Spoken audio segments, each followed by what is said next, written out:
యోష్యా గ్రంథమును మనము 10వ అధ్యాయాన్ని ధ్యానించడంలోకి ముందుకు వెళ్తున్నాం. 10వ అధ్యాయాన్ని ధ్యానించే ముందుగా ఎప్పుడు కూడా సమాజం కూడా చెప్తుందన్నమాట.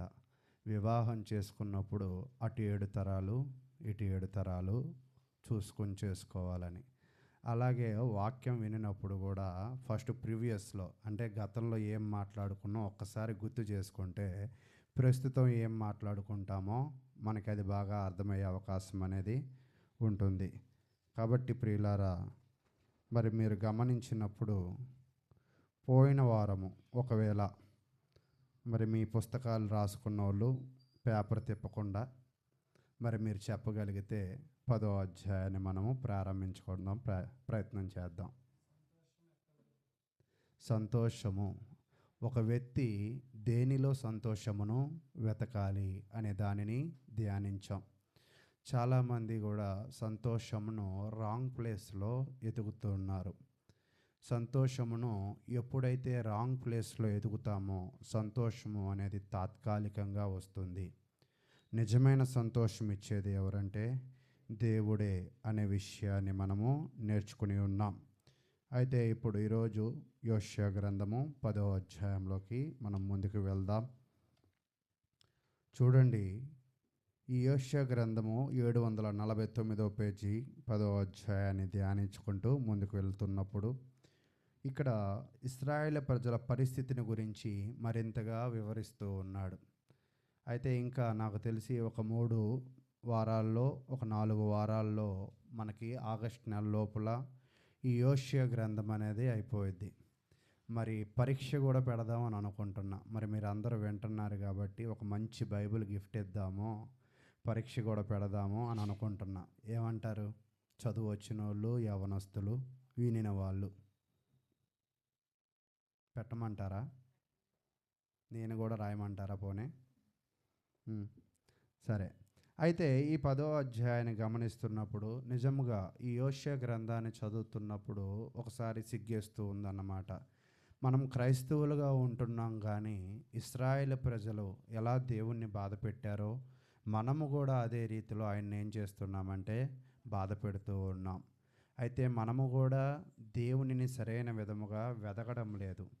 కాబట్టి ఈరోజు మనము చదివేది కూడా ఏం చూస్తూ ఉంటామంటే దేవుణ్ణి ప్రజలు మధ్యలో సరైన ప్రేమానురాగాలు, సరైన ఆప్యాయతలు ఉన్నప్పుడు వాళ్ళ జీవితం ఎలా ఉంది, దేవుణ్ణి విడిచిపెట్టిన తరువాత ఇశ్రాయేలు ప్రజల జీవితం ఎలా ఉంది అనేది మనం చూస్తూ ఉంటాం. అయితే ప్రతి ఒక్కరికి కూడా ఆన్సర్ తెలుసు. మనం దేవుణ్ణి కలిగి ఉంటేనే ఎలా ఉండగలం? సంతోషంగా ఉండగలం లేదా బాగుండగలం. ఒకవేళ దేవుణ్ణి విడిచిపెడితే ఖచ్చితంగా బాగుండము అని ప్రతి ఒక్క వ్యక్తికి తెలుసు. కానీ మన జీవితాలు మాత్రము దేవుణ్ణి విడిచిపెట్టే జీవిస్తూ ఉన్నాం. కాబట్టి ఈ ప్రవక్తల గ్రంథాల్లో నుంచి మనల్ని మనం పరిశీలన చేసుకోవాల్సిన విషయం ఏమిటంటే ఒక్కసారి మళ్ళా నెమరు వేసుకోవాలి. మన జీవితం ఎటు వెళ్ళిపోతుంది అనేది ఒక్కసారి నెమరు వేసుకున్నప్పుడే మనకు అర్థమవుతుంది అన్నమాట. ప్రతి క్రైస్తవుడు కూడా బాధపడే ఒక రోజు ఉంటుంది. ఏంటి బాధపడేదంటే నేను చనిపోయిన తర్వాత పైకి వెళ్ళాక బాధపడే దాని గురించి చెప్పట్లా. ఖచ్చితంగా ప్రతి వ్యక్తి కూడా ఏ రోజు బాధపడతాడో తెలుసా? డిసెంబర్ 31 రోజున బాగా బాధపడతాడనమాట. బాధపడి కొత్త సంవత్సరం వస్తుంది కాబట్టి నేను మారిపోతాను, ఇంకా నేను ఇప్పటిదాకా నా దగ్గర తెల్ల బట్టలు లేవు, తెల్ల బట్టలు కొనుక్కుంటాను, నేను ఇంకా ప్రార్థనకి వెళ్ళడం లేదు, ప్రార్థనకి రెగ్యులర్గా వెళ్ళిపోతాను అని 31వ తారీఖున తాను చేసిన ప్రతి పాపాన్ని గుర్తు తెచ్చుకొని బాధపడి అప్పుడే కొన్ని చర్చిల్లో వాగ్దానం వచ్చింది అన్నమాట. ఆ వాగ్దానం తీసుకుని ఓకే, ఈ వాగ్దానం నాకు జరిగిద్ది. నాకు అర్థం కానిది ఒక విషయం నేను చెప్తాను. ఒకవేళ 60 ఏళ్ళ ఆమెకు ఒక వాగ్దానం వచ్చింది, నీకు పిల్లలు పుడతారనే వాగ్దానం వచ్చింది అనుకోండి, అప్పుడు ఏంటి పరిస్థితి? అంటే నేనేం చెప్పడానికి ప్రయత్నం చేస్తున్నానంటే ఈరోజు చాలామంది కూడా క్రైస్తవ్యమును రాంగ్ డైరెక్షన్లో నడిపిస్తూ ఉన్నారు. ఎప్పుడైతే డైరెక్షన్ నడిపించేవాడు సరిగ్గా ఉండడం, ఖచ్చితంగా ఏమవుతారంటే ప్రజలందరూ కూడా తప్పులోకి, అదే లోకల్ అంటారు కదా, పప్పులో కాలేసావని, అలా మనం కూడా ఏమేస్తామన్నమాట, తప్పు త్రోవలోకి వెళ్ళే పరిస్థితి. అయితే యోషియా గ్రంథం 10వ అధ్యాయంలో ఏం జరుగుతుంది అనేది ఇంక మనం చరిత్రలోకి వెళ్ళిపోదాం. చూడండి, 10వ అధ్యాయము 1వ వచనం చదువుకుందాం. 10వ అధ్యాయం 1వ వచనం. ఇశ్రాయేలు విస్తారముగా వ్యాపించిన ద్రాక్ష చెట్టుతో సమానము. వారు ఫలము ఫలించిరి. ఫలము ఫలించిన కొలది వారు బలిపీఠములను మరి విశేషముగా చేచు వచ్చిరి. తమ భూమి ఫలవంతమైన కొలది వారు తమ దేవతా స్తంభములను మరి విశేషముగా చేసిరి అని చెప్తున్నాడు. అంటే ఇక్కడ ఏం చెప్తున్నాడు అంటే, ఒకవేళ మనకి బాగా అర్థం కావాలి అంటే, దేవుడు తన ప్రజలను బాగా ప్రేమిస్తూ ఉన్నాడు. ఎంతలా ప్రేమిస్తున్నారంటే, వాళ్ళు తప్పు చేసిన, వాళ్ళు అన్యాయంగా ఉన్న, వాళ్ళు అక్రమంగా ఉన్న వాళ్ళని ఏం చేస్తున్నాడంట, దేవుడు ప్రేమిస్తూనే ఉన్నాడు. ఆయన ప్రేమిస్తున్నాడు కాబట్టి వాళ్ళు ఏమవుతున్నారంటే అభివృద్ధి పొందుతున్నారు. వేటిలో అభివృద్ధి పొందుతున్నారంటే, ఆరోగ్యంలో అభివృద్ధి పొందుతున్నారు, ఐశ్వర్యంలో అభివృద్ధి పొందుతున్నారు, కట్టుకోవడాల్లో అంటే ఇల్లులు కట్టుకోవడాల్లో అన్నిటిలో కూడా ఏమవుతున్నారంట, అభివృద్ధి పొందుతున్నారన్నమాట. మీరు కూడా కొన్ని కాయలు చూడండి, ఒకవేళ యాపిల్ కాయో దానిమ్మకాయో ఇవి అనుకోండి, కంటికి అందంగా కనపడిద్ది, తినాలన్న కోరిక కూడా పుడుతూ ఉంటుంది. ఒకవేళ స్ట్రాబెర్రీ ఇలా ఉంటూ ఉంటాయి కదా, మామిడికాయలు ఇవన్నీ ఒకవేళ చూస్తేనే వాసన పీలిస్తేనే మనకేమనిపించిద్ది, ఎప్పుడు తింటామా అని అనిపిస్తూ ఉంటుంది. అంటే కొన్నేమో రంగు బాగుంటుంది, రుచి బాగుంటాయి. కొన్ని కాయలు చూడండి, రంగు ఏమీ బాగోదు కానీ రుచి మాత్రం చాలా బాగుండేది. అలాగే ఇక్కడ ఇశ్రాయేలు ప్రజలను దేవుడు ఏ పండుతో పోలుస్తున్నాడంటే ద్రాక్ష పండుతో. ఒకవేళ ద్రాక్ష పండు కలర్ ఏంటి, ఒకవేళ మీరు గమనించినట్లయితే నలుపు కలరు. ఎవరైనా నాకు తెలిసి ఎక్కువ శాతం మరి నలుపుని ఎవరు కూడా ఏం చేయరు, ఇష్టపడరు. అంటే ఇశ్రాయేలు ప్రజలంటే ఈయనకి ఇష్టం లేదు, కానీ ఈయనకున్న ప్రేమను బట్టి దానికి ఏమి ఇస్తున్నాడంటే, పండేమో నలుపు, రుచేమో తీయదనంగా ఉంటుంది, లేదా పుల్లదనంగా ఉంటుంది, లేదా ఆరోగ్యకరమైన ఒక పండుగ. వీళ్ళకి ఇశ్రాయేలు ప్రజలకి దేవుడికి మధ్య సరైన బాంధవ్యాలు లేవు. వీళ్ళ క్రియలు ఎలా ఉన్నాయంటే ద్రాక్ష పండులాగా నలుపుగా, వీళ్ళ క్రియలు, వీళ్ళ మాటలు, వీళ్ళ ఆలోచనలు అన్నీ చెడ్డగానే ఉన్నాయి భౌతికంగా, ఆత్మీయంగా. కానీ దేవుడు ఏం చేస్తున్నాడంటే వీళ్ళని ఇంకా అభివృద్ధి పరుస్తూనే వచ్చాడనమాట. అయితే దేవుడు ఎందుకు అభివృద్ధి పరుస్తూ ఉన్నాడు, దేవుడు ఎందుకు అభివృద్ధి పరుస్తూ ఉంటాడంటే నిజంగా ఒక్కోసారి మనకు కూడా ఆశ్చర్యం వేస్తూ ఉంటుంది అన్నమాట. మంచి వాళ్ళేమో బాధలు పడుతూ ఉంటారు, చెడ్డ వాళ్ళు ఏమవుతూ ఉంటారు, బాగా అభివృద్ధి పొందుతూ ఉంటారు. వాళ్ళు అభివృద్ధి పొందుతున్నప్పుడు మనకేం అర్థం కాదు. ఇంత మనం చదువుకున్నట్లు సామెతలు 22వ అధ్యాయంలో లాగా చాలా అంటే దిక్కుమాలిన వాళ్ళు అంటూ ఉంటారు కదా, చెడ్డోళ్ళు అంటూ ఉంటారు కదా, చాలా లంచగొండలు అంటూ ఉంటారు కదా, తప్పు చేసిన వాళ్ళు, పాపం చేసిన వాళ్ళు అంటూ ఉంటారు కదా. వీళ్ళందరూ కూడా ఏం చేస్తూ ఉంటారు తెలుసా, బాగా డబ్బు సంపాదించుకుంటారు. నీతిగా న్యాయంగా ఉన్నవాడు ఏం చేస్తాడు, ఏమీ సంపాదించుకోలేడు. అయితే ఎందుకు చెడ్డవాళ్ళకి దేవుడు డబ్బు ఇస్తూనే ఉంటున్నాడు అంటే, ఏదో ఒకసారి నన్ను తెలుసుకుని వాళ్ళకిచ్చిన ధనాన్ని బీదలకి ఖర్చు పెడతారేమో, వాళ్ళకిచ్చిన ధనాన్ని, వాళ్ళకిచ్చిన సమయం ద్వారా నన్ను గణపరుస్తాడేమో అని దేవుడు ఏం చేస్తాడంటే అన్యాయస్తులకు కూడా ఏం చేస్తాడంటే ఆయన కృపను చూపిస్తూ ఉంటాడు. అందుకే మత్తయి సువార్త మీరు తీయక్కర్లేదు కానీ దేవుడు ఒక మంచి మాట చెప్తాడనమాట. సూర్యుడంట చెడ్డవారి మీదను మంచివారి మీద, వర్షం అంట మంచి వాళ్ళ మీదను చెడ్డవాళ్ళ మీదను, ఏది కూడా మరి ఎటువంటి కూడా పక్షపాతము లేకుండా ఇరువురి మీద కూడా ఎలా చూపిస్తాడంట, ఒకలాగే చూపిస్తాడు. అలాగే దేవుడు కూడా కృపను, దేవుడు కూడా ఐశ్వర్యమును, దేవుడు కూడా అన్నిటినీ కూడా ప్రతి ఒక్కరికి ఎలా ఇస్తాడంట, సమానంగానే ఇస్తాడు. అయితే ఈ సమానంగా ఇచ్చిన తర్వాత ఒక వ్యక్తి ఏం చేస్తాడంటే పొందిన దానిని బట్టి ఎవరిని మహిమపరుస్తాడు, దేవుణ్ణి మహిమపరుస్తాడు. ఒక వ్యక్తి ఏం చేస్తాడంటే పొందిన దానిని బట్టి తినుదామా, తాగుదామా, తిరుగుదామా అనే ఒక కోణంలో ఉంటూ ఉంటాడు. అయితే ఈ ఇద్దరు వ్యక్తుల్లో ఒకవేళ మంచోడు ఎవరు అంటే దేవుడిచ్చిన దానిని దేవుని కొరకు ఉపయోగిస్తూ దేవునిని గణపరిచే వ్యక్తిని ఏమంటారంటే విశ్వాసిగా పేర్కొనబడుతుంది అన్నమాట. అయితే ఈరోజు ఇక్కడ యోషియా గ్రంథం 10వ అధ్యాయంలో కూడా దేవుడు వీళ్ళను దీవించాడు. వీళ్ళకు కూడా ఏమొచ్చిందంట, ఐశ్వర్యం వచ్చింది, ధనం వచ్చింది. మరి వీళ్ళు ఎలా ఉన్నారంటే అక్కడ చెప్తున్నాడు చూడండి, ఫలము ఫలించిన కొలది వారు బలిపీఠములను మరి విశేషముగా చేచు వచ్చిరి. అదేంటి, దీవించేదేమో దేవుడు, తిరిగి ఖర్చు పెట్టేది ఎవరికంట? అన్య దేవతలకు లేదా విగ్రహాలకు. అప్పుడు చెప్తున్నాడు, తమ భూమి ఫలవంతమైన కొలది వారు తమ దేవతా స్తంభములను మరి విశేషముగా చేసిరి. అంటే దేవుడు ఇంకా ఎందుకు అభివృద్ధి పరుస్తున్నాడు అంటే, ఏదో ఒక రోజు నన్ను తెలుసుకుంటాడు కదా అని అభివృద్ధి పరుస్తున్నాడు. వీళ్ళు ఏం చేస్తున్నారు? అభివృద్ధి పొందే కొలది వీళ్ళు అన్య దేవతలతోనూ అన్య దేవతల బలిపీఠాలకి వీళ్ళు ఏమైపోతున్నారంటే దగ్గర వారైపోతూ ఉన్నారు. కాబట్టి ప్రియులారా, నేను కూడా మీకేం తెలియజేస్తున్నాను అంటే, ఖచ్చితంగా దేవుడు మన జీవితంలో మనకేం చేస్తున్నాడంటే ఆయుష్కాలముని ఇస్తున్నాడు, ఆరోగ్యాన్ని ఇస్తున్నాడు, ఆర్థిక పరిస్థితులను ఇస్తున్నాడు, మంచి ఉద్యోగాలను ఇస్తున్నాడు, మంచి పిల్లల్ని ఇస్తున్నాడు, మంచి భర్తని ఇస్తూ ఉన్నాడు, మంచి భార్యని ఇస్తూ ఉన్నాడు. వీటిని బట్టి మనము దేవునిని మహిమపరుస్తున్నామా లేదా దేవునిని గణపరుస్తున్నామా, దేవునికి కృతజ్ఞతలమై ఉంటున్నామా అనేది ఒక్కసారి మనము పరిశీలన చేయాలి. ఎప్పుడైతే మనము పొందుకుంటూ దేవునిని మహిమపరచము, మనము పొందుకుంటూ దేవుణ్ణి తెలుసుకోము, అప్పుడు ఆయన్ని మనం ఏం చేసిన వాళ్ళం అవుతామంటే అవమానపరిచిన వాళ్ళం అవుతాం.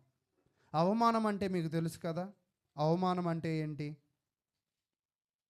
కించపరచడం అనొచ్చా దానిని? ఒకవేళ తక్కువ చేయడం అనొచ్చా? అంటే ఈరోజు దేవుడిస్తుంది అన్నీ పొందుకుంటూ ఎవరిని తక్కువగా చూస్తున్నావు? దేవుణ్ణే తక్కువగా చూస్తున్నాం. కాబట్టి ఈరోజు మనం బాగా తెలుసుకోవాలి. ఎంతలా తెలుసుకోవాలి అంటే, మనకి ఏమొస్తుంది, మనం ఏం పొందుకుంటున్నాం, తిరిగి మళ్ళీ దేవునికి ఏమి ఇస్తున్నాం అనేది ఒకవేళ మనం తెలుసుకున్నట్లయితే మనం ఎవరిని గౌరవపరిచినట్లంట? దేవునిని గౌరవపరిచినట్లు. ఒకవేళ మన జీవితాన్ని మనం తెలుసుకోక మళ్ళా తిరిగి మనము దేవునికి కృతజ్ఞతలుగా లేకపోతే మనము ఎవరిని అవమానపరిచినట్లంటే దేవునినే అవమానపరిచినట్లు. అయితే ఇప్పటిదాకా మనం ఏం నేర్చుకున్నామంటే, దేవుడు ఇస్తూ ఉన్నాడు, మనం తెలుసుకుంటున్నామా లేదా? మరి తెలుసుకుంటే దేవుణ్ణి ఏం చేసినట్లుగా? మహిమపరిచినట్లు. తెలుసుకోకపోతే అవమానపరిచినట్లుగా దేవుని వాక్యం తెలియజేస్తుంది.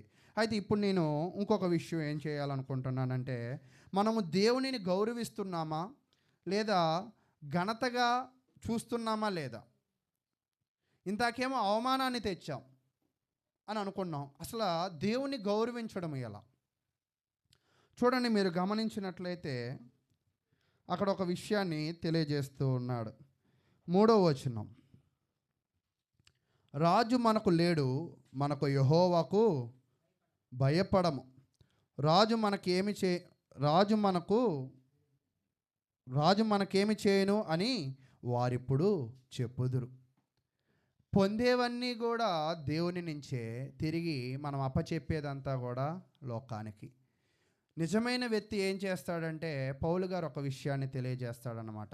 మేమున్నప్పుడు కాదు కానీ మేము లేనప్పుడే మీ విశ్వాసాన్ని మీరేం చేయాలంటే గట్టిగా పట్టుకోవాలి అని చెప్పాడు. ఈరోజు చాలామంది ఏమనుకుంటూ ఉంటారంటే, ఎవరూ లేనప్పుడు చేసే తప్పులు ఎవరికి కనపడవు కదా కాబట్టి అని అనుకుంటూ ఉంటారు. ఇక్కడ జనాలు కూడా ఏమనుకుంటున్నారంటే, నాకు రాజు లేడు, యెహోవా కూడా లేడు, కాబట్టి నేనేం చేసినా కూడా ఏమైందంట ఎవరికీ తెలియదు, అది చెల్లుబాటులో కూడా వచ్చిద్ది అని వాళ్ళు చెప్పుకుంటున్నారంట. అయితే ఒకవేళ నిజముగా మన జీవితంలో దేవుడు ఉన్నాడని ఎవరైతే గ్రహిస్తారో, దేవుడు చూస్తున్నాడని ఎవరైతే గ్రహిస్తారో, దేవుడు వింటున్నాడని ఎవరైతే గ్రహించి వారి జీవితపు అడుగులను సరిగా వేస్తారో, వాళ్ళు ఎవరిని మహిమపరిచినట్లంటే దేవునిని మహిమపరిచినట్లు. ఒకవేళ దేవునిని మహిమపరచకపోతే ఆయన ఏం చేస్తాడు? 6వ వచనం నుంచి చెప్తూ ఉన్నాడు అన్నమాట. చూడండి, 5 నుంచి మీరు గమనించినప్పుడు, బెతవేనులోను దూడ విషయమై షోమ్రోను నివాసులు భయపడుదురు, దాని ప్రభావము పోయినని ప్రజలను సంతోషించుచుండిన దాని అర్చకులను దుఃఖింతురు అని చెప్తున్నాడు. అంటే ఇప్పటిదాకా వీళ్ళకు వచ్చిన ధనాన్ని, వీళ్ళకు వచ్చిన ప్రతి దానిని ఈ ఇశ్రాయేలీయులు ఎవరికి ఖర్చు పెట్టారంట? విగ్రహాలకు ఖర్చు పెట్టారు, లేదా అన్య దేవతలకు ఖర్చు పెట్టారు. ఆ ప్రాంతాన్ని ఏమన్నాడంటే దేవుడు బెతవేను అన్నాడు. బెతవేను అంటే ఒకవేళ అర్థం చూసినట్లయితే నాశనకరమైనది అని చెప్పినట్లు, నాశనకరమైన ఇల్లు. అసలు బెతవేను గతంలో ఎలా ఉండేదంటే బేతేలు లాగా ఉండేది. బేతేలు అంటే ఏమిటంటే దేవుని యొక్క ఇల్లు. ఎవరైతే దేవుణ్ణి తెలుసుకుంటారో, ఎవరైతే దేవుణ్ణి మహిమపరుస్తారో, ఎవరైతే దేవుని గణపరుస్తారో వాళ్ళు ఎవరి ఇల్లులో ఉండినట్లు? బేతేలులో ఉండినట్లు. ఎవరైతే దేవుని సరిగ్గా తెలుసుకోరో వాళ్ళు ఎక్కడ ఉన్నట్లంటే బెతవేనులో ఉన్నట్లు. బెతవేనులో ఉన్న వాళ్ళందరూ కూడా ఎలాంటి వాళ్ళు అంటే వాళ్ళ యొక్క స్వసంపాద్యము, వాళ్ళ యొక్క బలము, వాళ్ళ యొక్క జ్ఞానము, వాళ్ళ యొక్క సమస్తమును కూడా దేనికి ఖర్చు పెడుతున్నారు? విగ్రహాలకు ఖర్చు పెడుతున్నారు. అసలు ఇప్పుడు ఒకవేళ నేను మిమ్మల్ని ఒక ప్రశ్న అడుగుతా, మీరు బేతేల్లో ఉండాలనుకుంటారా, బెతవేనులో ఉండాలనుకుంటారా?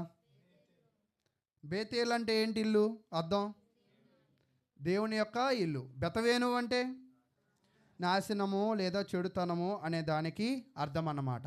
బేతేలులో ఉన్న వాళ్ళేమో దేవునిలో ఇల్లులో ఉన్నారు కాబట్టి వాళ్ళు, వాళ్ళ జీవితాలు, వాళ్ళ కుటుంబాలు సమస్తము కూడా సేఫ్. అయితే బెతవేనులో ఉన్న వాళ్ళ పరిస్థితి ఏంటి? అసలు బెతవేనులో ఎవరు ఉంటారు? ఇందాక నుంచి మనం మాట్లాడుకుంటున్నాం ఏమని? దేవుని కోసం ఎవరైతే వాళ్ళ జీవితాలను సరైన విధంగా ముందుకు తీసుకువెళ్ళరో వాళ్ళందరూ కూడా బెతవేనులో. ఇప్పుడు ఇశ్రాయేలు ప్రజలు బేతేల్లో ఉన్నారా, బెతవేనులో ఉన్నారా? బెతవేనులో ఉన్నారు. అయితే వాళ్ళ పరిస్థితి ఎలా ఉండేది అంటే అక్కడ చెప్తున్నాడు చూడండి 6వ వచనం. ఎఫ్రాయిము అవమానం పొందుటకు ఇశ్రాయేలు వారు తాము చేసిన ఆలోచన వలన సిగ్గు తెచ్చుకొనుటకు అది అషూరు దేశంలోనికి కొనిపోబడి రాజైన యారేబునకు కానుకగా ఇయ్యబడెను. దేవుడు ఏం చేస్తా అంటున్నాడంటే నన్ను ఎవరైతే నమ్మరో వాళ్ళందరినీ కూడా యారేబు రాజుకు కానుకగా ఇచ్చేస్తాడంట. కానుకగా ఇచ్చేయడం అంటే ఏమిటంటే రాజు కింద బానిసలుగా పంపిస్తాడంట. ఈరోజు నిజంగా మనకు కూడా అర్థం కాదు. ఒక్కోసారి తెలుసో తెలియకో మనల్ని ఎవరో తిడుతూ ఉంటారు, లేదా మనల్ని ఎవరో కొడుతూ ఉంటారు, మనల్ని ఎవరో హింసిస్తూ ఉంటారు. కానీ మనమేమనుకుంటాము అంటే మనం బేతేల్లోనే ఉన్నాము అని అనుకుంటాం. మనల్ని ఎవరైనా ఇబ్బంది పెడుతున్నప్పుడు మనం ఒకసారి ఆలోచించేయాలి. మనం ఎక్కడో తప్పిపోతున్నాం కాబట్టి మనకేమొస్తున్నాయి? ఇబ్బందులు వస్తున్నాయి. ఈ ఇబ్బందులను అధిగమించాలి అంటే, ఈ ఇబ్బందుల నుంచి ముందుకు వెళ్ళాలి అంటే నేను చేసిన తప్పుని నేను తెలుసుకోవాలి అని మనం అర్థం చేసుకోవాలి. ఎప్పుడైతే మనం అర్థం చేసుకోమో దేవుడు మనల్ని దేంట్లో వేసేస్తాడంటే మరి చెరలోకి పంపిస్తాడంట. ఇశ్రాయేలు ప్రజలను దేవుడు దేనిలోకి పంపించాడంటే చెరలోకి పంపించాడు. ఏ చెరది? అషూరు చెర. అసలు అషూరు చెర ఎలా ఉండిద్ది అంటే అషూరీలకంట శత్రువులు దొరికితే ఈ చర్మమును ఒలిచేవాళ్ళంట. మీరు ఎప్పుడైనా కూడా కోడిని కోసారా? కోడి కోయడం అంటే కోసిన తర్వాత తెచ్చింది వండడం కాదు నేను చెప్పేది. కోడిని డైరెక్ట్గా తెచ్చి రెక్కలు పీకి కాల్చి బలి ఇవ్వడాలో లేదో కొయ్యడాలో చేశారా ఎప్పుడైనా ఇక్కడ ఉన్నోళ్ళు?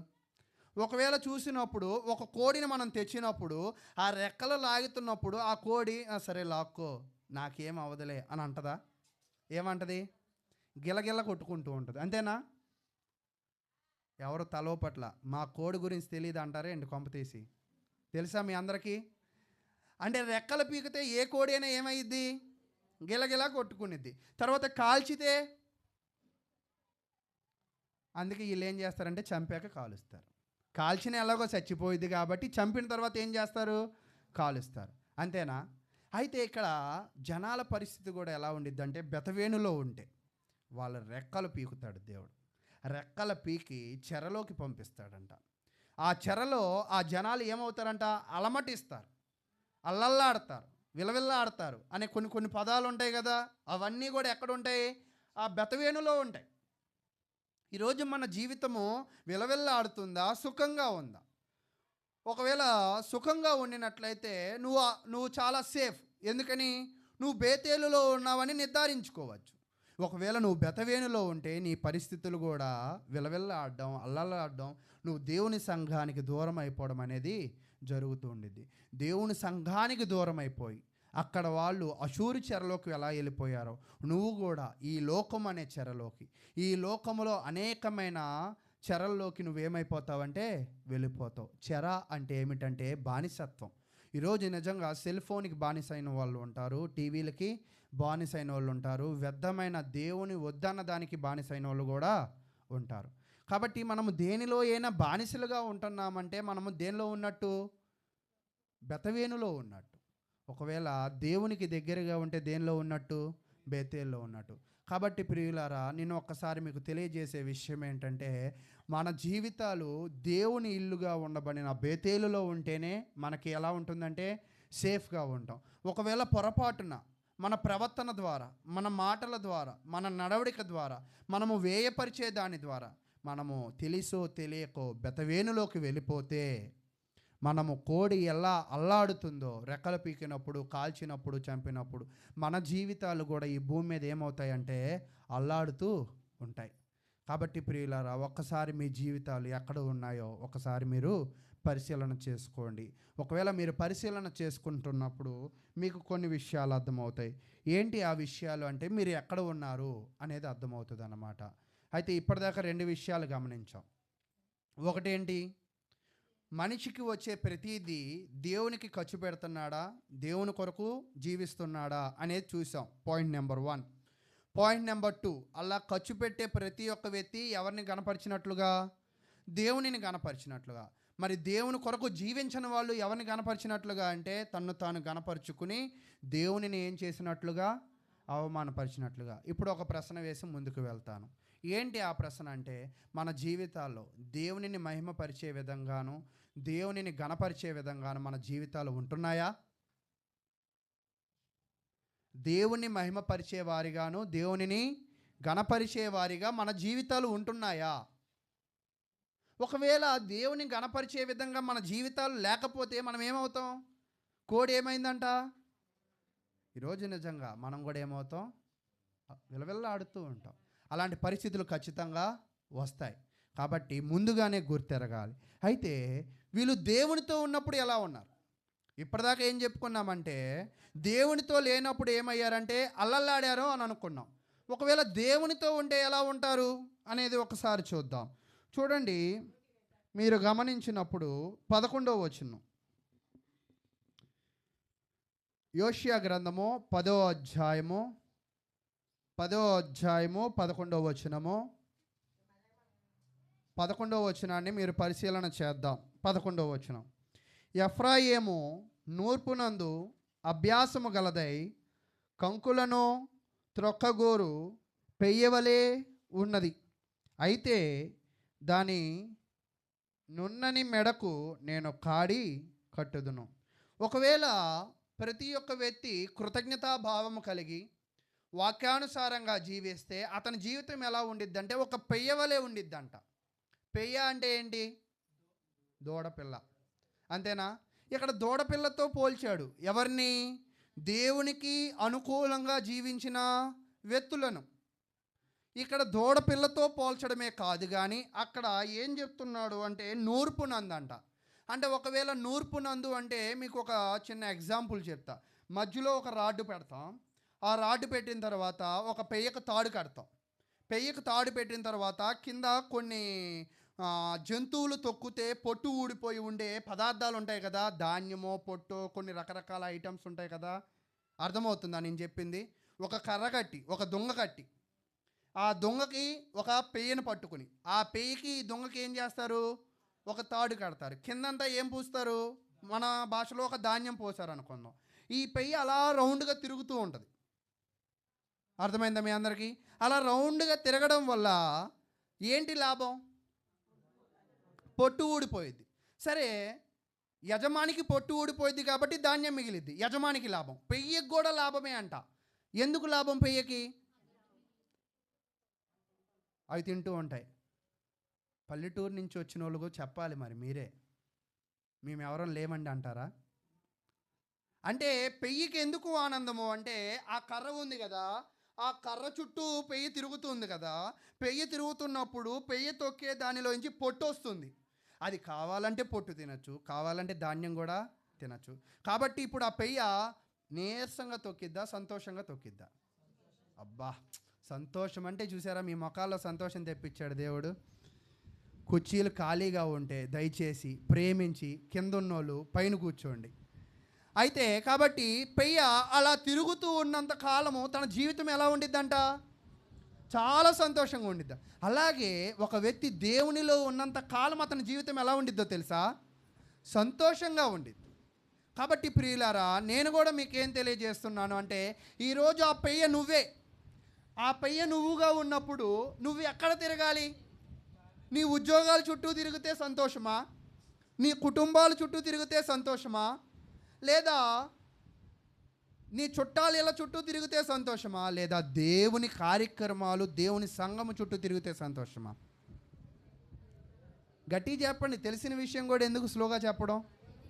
దేవుని కార్యక్రమాలు అంటే తిరుగుతూ ఉన్నంతసేపు ఎవరికి సంతోషం? మనకి సంతోషము, యజమానికి కూడా సంతోషమే. అయితే ఇక్కడ ప్రతి క్రైస్తవుడు కూడా ఒక పెయ్య అనుకుందాం. తిరిగే పెయ్యలన్నీ కూడా ఎలా తిరగాలి? అయితే నాది ఒక ప్రశ్న. ఆరాధనకు వచ్చే పెయ్యలుగా, విశ్వాసులుగా మన అందరం కూడా సంతోషంగా వస్తున్నామా? లేదా బాధగా వస్తున్నామా? లేదా ఆలస్యం అయిపోయిందని హడావుడిగా వస్తున్నామా? ఎలా వస్తున్నాం మనం?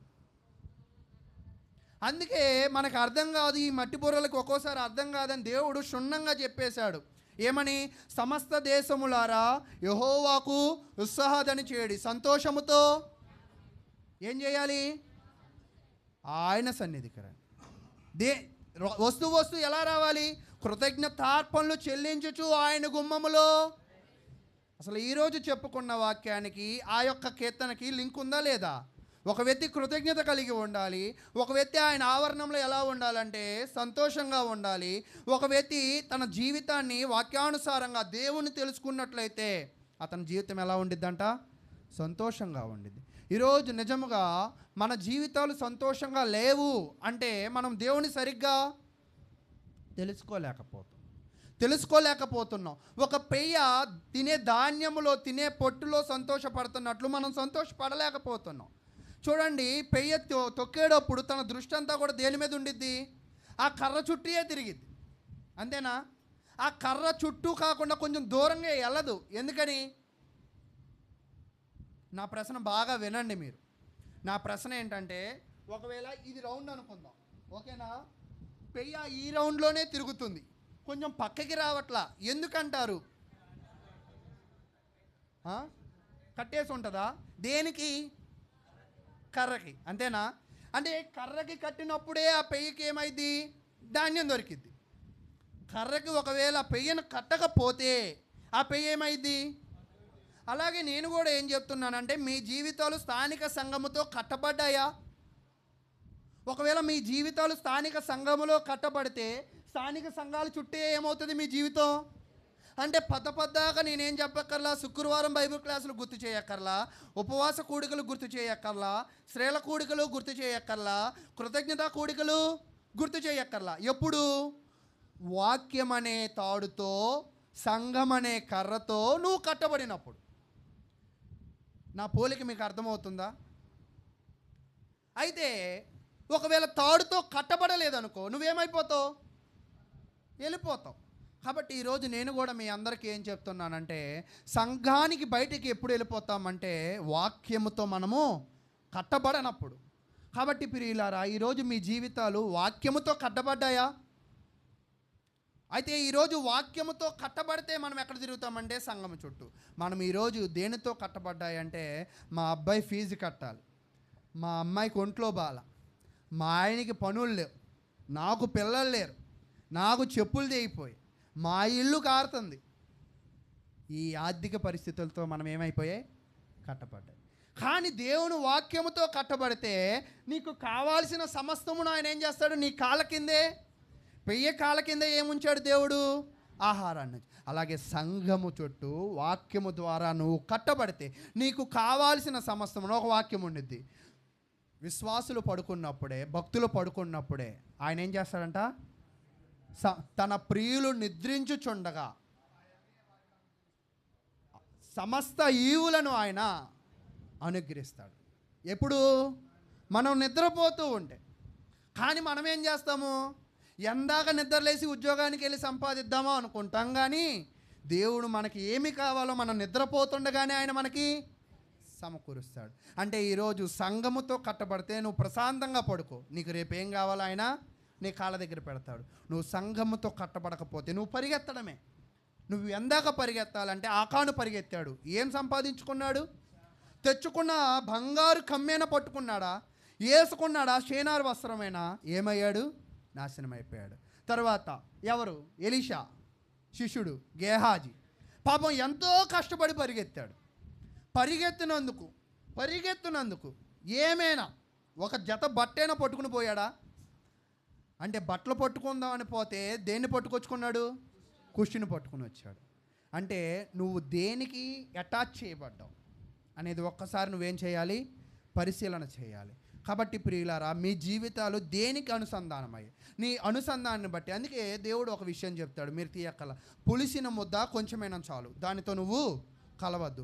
ఒకవేళ మంచి ముద్దగా నువ్వు ఉండి పులిసిన ముద్దతో ఏకమైతే నువ్వు కూడా ఏమవుతావు? అందుకే ఇంకో విషయం చెప్తాడనమాట, మీ సహవాసము చెడ్డోడికి ఎలా ఉండాలి? విజ్జోడుగా. అంటే అక్కడ చెప్తాడన్నమాట, దుష్టులకు నువ్వు ఎలా ఉండాలంటే దూరంగా ఉండాలి. ఈ లోకములో ఉన్న చాలా వాటిలో దుష్టత్వం అనేది ఉంది. ఈరోజు నీతి న్యాయములు ఎక్కడ ఉన్నాయంటే దేవుని యొక్క సంఘంలో ఉన్నాయి. ఒక వ్యక్తి దేవుని సంఘానికి రావడం ద్వారా ఏంటి లాభం అని చాలా గింజుకుంటూ ఉంటాడు. నువ్వేం గింజుకోవద్దు, నువ్వు ప్రశాంతంగా దేవుని నమ్ముకో. నీకు కావాల్సిన సమస్తమును కూడా ఆయన ఏం చేస్తాడంట? నీ పాదముల దగ్గర పెడతాడు. నీ పాదములు. నిజంగా చాలామంది అంటాడు, ఆయన నా కాళ్ళ దగ్గర రప్పించుకుంటా అంటాడు. ఎవరిని? మనకు నచ్చని వాళ్ళని. అంతేనా?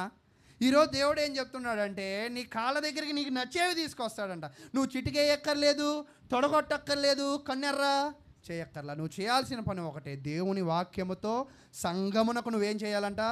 మీరు గమనించండి, సంఘమునకు దూరమయ్యి అది సంపాదిద్దాం ఇది సంపాదిద్దాం అని వెళ్ళిన, ఒకవేళ ఇప్పుడు కాదు చరిత్రను పరిశీలించండి, ఋతు గ్రంథంలో వెళ్ళిన ఎవరు? నయోమి, ఎల్కానేనా? అంతేనా? కాబట్టి ఆ భార్య భర్తలు కిల్యోను మహలోను ఏం సంపాదించారు? ఈరోజు నిజంగా దేవుణ్ణి విడిచిపెట్టి సంపాదించాలన్న ఆలోచన, ప్రతి ఆలోచన కూడా మీ కాళ్ళ దగ్గర ఉన్న దానిని కాళ్ళదాన్ని మీరు వెళ్ళినట్టే. అంటే దేవుని సంఘానికి దూరం అవుతున్నారంటే మీ ఆర్థిక పరిస్థితులు ఏమవుతాయంట? మీరే చెప్పండి, మళ్ళీ నేను చెప్పడం ఎందుకు? అది బలహీనపడదు అంటే. కానీ ఎందుకు దూరం అవుతాం? బలపడతాయనే మానేస్తున్నాం మనం. కానీ మనకేమవుతాయి? నిన్న కూడా నాకు చాలా ఇష్టం, సూదులతో వైద్యం చేస్తారు. నేను నేర్చుకున్నా కానీ ప్రాక్టీస్ లేదు. కాబట్టి నిన్న వెళ్ళినప్పుడు వచ్చేసాయి 60,000 కట్టేసేయాలి అది ఇది అని చెప్పాడు. శని ఆదివారం, ప్రతి రెండో శనివారం ప్రతి రెండో ఆదివారం అన్నాడు. అవునా, సరే అని తల ఊపా. ఇప్పుడు నేను వెళ్తానంటారా వెళ్ళనంటారా? నా గురించి మీరు ఎంత ధైర్యంగా చెప్తున్నారు కదా. ఇప్పుడు మీకు ఒక క్వశ్చన్, మీ ఇంట్లో పెళ్ళి లేదా మీ ఇంట్లో ఎవరో చచ్చిపోయారు, ఇప్పుడు మీరు వెళ్తారా మీరు వెళ్ళరా? నిజం చెప్పండి. నిజంగా వెళ్తారు మనం. అదేంటి నా విషయంలో ఏమో చక్కగా చెప్పారు మీరు వెళ్ళరు అని. ఎందుకని? మీకు పెయ్యల కథలు చెప్పడానికి, పౌరాల కథలు చెప్పడానికి నేను ఉండాలి. చక్కగా చెప్తే కొంతమంది నిద్రపోతారు, కళ్ళు మూసుకుని వింటున్నాం అనుకుంటూ ఉంటారు. కానీ ఏం చేసేది? ఈ శరీరం చక్కగా గాలేస్తుంది, నిద్ర వస్తుంది. కాబట్టి మిమ్మల్ని నిద్రపోచడానికి ఈ ఆదివారం నీ వాక్యం చెప్పాలి కాబట్టి నేను ఉంటా. నిద్రపోవడానికి కూడా మీరు రారు ఒక్కోసారి. ఎందుకు రారు అంటే మరి కొన్ని కథలు చెప్తూ ఉంటారు. కాబట్టి ప్రియులారా, నేను ఒకటే చెప్తున్నాను, సంఘానికి దూరంగా వెళ్ళి సంపాదించుకోవాలనుకున్న ఏ నరుడైనా ఏ వ్యక్తి అయినా ఏమి కూడా సంపాదించుకోలేడు. ఒకవేళ సంఘము చుట్టూ తిరిగిన వాడికి ఏం చేస్తాడో తెలుసా? నేను ఒక చిన్న విషయం చెప్తాను మీకు. సమూయేలు బాల్యము నుంచి ఎవరి చుట్టూ తిరిగాడు? అతను గొప్పోడయ్యాడా పనికిమాలినోడయ్యాడా?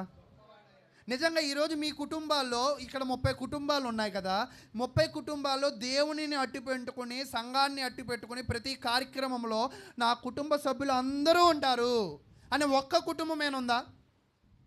పెద్ద కష్టమైన ప్రశ్న అడిగా కదా నేను. మరి మనం ఎలా అభివృద్ధి పొందుతాం? మరి మనం ఎలా డెవలప్ అవుతాం? డెవలప్ కాలేం, అభివృద్ధి పడలేం. కానీ అభివృద్ధి పడాలని కోరిక ఉంటే చాలు. వాళ్ళు కూడా 10వ అధ్యాయం 1వ వచనంలో అభివృద్ధి పడతామని విగ్రహాలు నమ్మి ఏం చేశారంట? బలిపీఠాలు కట్టించారంట. విగ్రహాలతో మనస్ఫూర్తిగా సమయాన్ని పంచుకున్నారంట. కానీ రాంగ్ వేలో నువ్వు సమయాన్ని ఖర్చు పెట్టడం వల్ల వాళ్ళు ఏమయ్యారంట? ఏమీ కూడా పొందుకోలేరు. కాబట్టి ప్రియులారా, మీరు మీ జీవితంలో ఎలాంటి పెయ్యల్లాగా ఉన్నారు?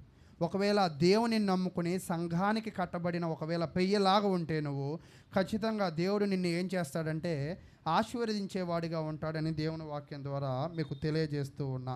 కాబట్టి ఇశ్రాయేలు వారు గతంలో పెయ్యల్లాగే ఉండేవాళ్ళు. ఇప్పుడు ఏమైందంటే తాడు తెగింది కాబట్టి పెయ్యి ఎక్కడికి పరిగెత్తుకుంటూ వెళ్ళింది? విగ్రహాల దగ్గరికి బలిపీఠాల దగ్గరికి పరిగెత్తుకుని వెళ్ళింది. కాబట్టి వాళ్ళిద్దరి మధ్య ఏమైందంటే దేవునికి ఆయనకి రిలేషన్ కట్ అయిపోయిన తర్వాత ఆయన ఏం చేశాడు? 11వ వచనంలో పాయింట్ తరువాత, ఎఫ్రాయిము చేత దున్నించుటకు నేను ఒకరిని నియమింతును, యోధా భూమిని దున్నును, యాకోబు దానిని చదును చేసుకును. ఎఫ్రాయిము అంటే ఎవరి గురించి అంటే దేవుడు ఇశ్రాయేలు ప్రజల గురించి మాట్లాడుతున్నాడు. కాబట్టి ప్రియులారా, మనము దున్నకుండానే దేవుడు సమస్తమును మన దగ్గర పెడతాడు. ఒకవేళ దేవునికి వేరైతే నువ్వు ఎంత కష్టపడినా కూడా, మలాకి గ్రంథంలో చెప్తాడనమాట, ఒక వ్యక్తి తన కష్టాజితం అంతా కూడా ఒక సంచిలో వేస్తే సంచిలో తిరిగి చూశాడంట. ఇంటికి వెళ్ళాక ఏదైనా కొనుక్కుందాం, చీర కొనుక్కుందాం, లక్కీలో బట్టల ఆఫర్లో పెట్టారు, సంతోషంలో 100 రూపాయలకు ఒక చీర అమ్ముతున్నారు, ఇవన్నీ మనకు తెలుసు కదా. దానికోసం చూస్తే ఆ సంచిలో ఏముందంట? వేసిన ధనం కనపట్లేదంట, చెయ్యని చిల్లు ఉందంట. ఈ చిల్లు ఎవరు చేశారు? ఇప్పుడు ఈ చిల్లు ఎవరు చేశారు? సంచి నీదే, డబ్బు నీదే, వేసింది నువ్వే, కానీ దాంట్లో డబ్బులు. ఈరోజు నిజంగా దేవుని విడిచిపెట్టి సంపాదిద్దాం అనుకుంటావు కదా, ఆ సంపాదన నీకు ఒక రంధ్రములాగా, నీ జీవితానికి ఒక రంధ్రములాగా తయారవుతుంది. కాబట్టి ప్రియులారా, దయచేసి మీకు అనేకమైన పనులు ఉండొచ్చు, చాలా బిజీ షెడ్యూల్లో మీ జీవితం ఉండొచ్చు, కానీ మీ సమయాన్ని ఎవరికి ఖచ్చితంగా ఖర్చు పెట్టాలంట? దేవునికి ఖర్చు పెట్టకపోతే సంచికి రంధ్రం ఎలా పడిందో మీ జీవితాలకు కూడా ఏం పడిద్దంట? ఖచ్చితంగా చిల్లు పడిద్ది. ఆ చిల్లుకి ఎవరు కారణం అని ఎతికితే చివరికి ఎవరంట కారణం? మనమే. కాబట్టి మీరందరూ కూడా ఆలోచన చేసుకుని మీ జీవితాలను చిల్లు పెట్టుకుంటారా లేదా ముందుకు తీసుకువెళ్తారా? అయితే ఇక్కడ దేవుడు ఒక మంచి పాఠాన్ని నేర్పిస్తున్నాడు. ఏంటి ఆ మంచి పాఠం అంటే, దేవుడు యజమాని. ఇశ్రాయేలు ప్రజలు ఎలాంటి వాళ్ళు? దాసులు, అంతేనా? యజమాని దగ్గర ఉంటే, యజమాని దగ్గర నమ్మకంగా పనిచేస్తే దాసుడు ఏం పొందుతాడు? మంచి లాభం పొందుతాడు, మంచి ప్రతిఫలం పొందుతాడు. యజమాని దగ్గర దాసుడు లేకపోతే సరిగ్గా అతను ఏం పొందుతాడు? నష్టాన్ని పొందుతాడు. కాబట్టి నేను ఒక చిన్న చరిత్రను జ్ఞాపకం చేసుకుని ఈ వాక్యాన్ని నేను ముగించే ప్రయత్నం చేస్తా. ఒక మంచి దాసుడు గురించిన అధ్యాయాన్ని మనం చేద్దాం. చూడండి, యాకోబు రాసిన గ్రంథము ఆదికాండము 29వ అధ్యాయం.